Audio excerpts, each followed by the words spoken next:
لا الہ الا اللہ پڑھ لا الہ الا اللہ۔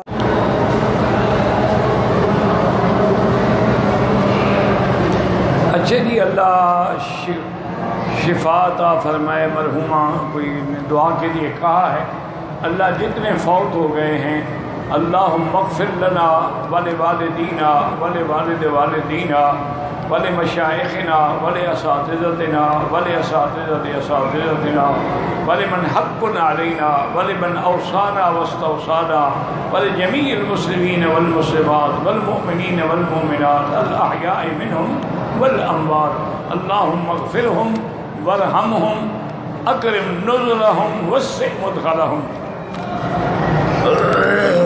مکے میں رہتا ہوں، فیملی کو بلوایا، شوال کے مہینے میں آتی ان عمرہ کرائے، حج سے پہلے حج بھی کروایا، حج تمتع کی نیت سے قربانی بھی کی۔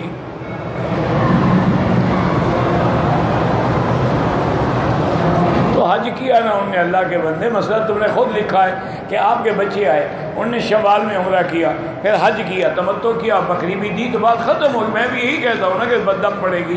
وہ اس کو ہے جو مکی رہنے والا یہاں کا ہے، وہ تو اپنے ملک سے آئے تھے۔ خدا کے لیے ایک مسئلے کو سمجھا کرو۔ ایک آدمی مستقل مکے میں رہتا ہے، مقیم مکی ہے، اب اس کا حج افراد ہوگا۔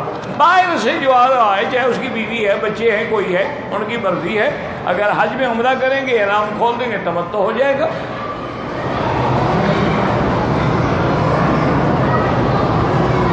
اس کا افراد نہیں ہے، بالکل ان کے لیے وہی تھا جو آپ نے کیا، اور تمتع تھا، تمتع کی بکری آپ نے دے دی۔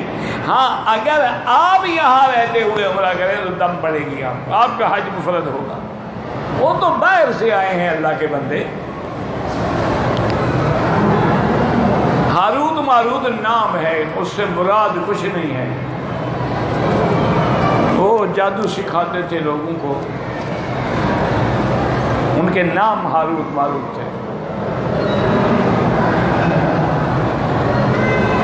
کہتے جی اللہ نے، نہیں، مجھے افسوس بھی لگتا ہے اور یہ بھی خیال آتا ہے کہ تم شرارت کرنا چاہتے ہو یا واقعی دین سے، کہ اللہ نے دو بہنوں کو اکٹھا کرنے کو کیوں حرام، وہی کیوں اٹکا ہوا ہے دماغوں میں؟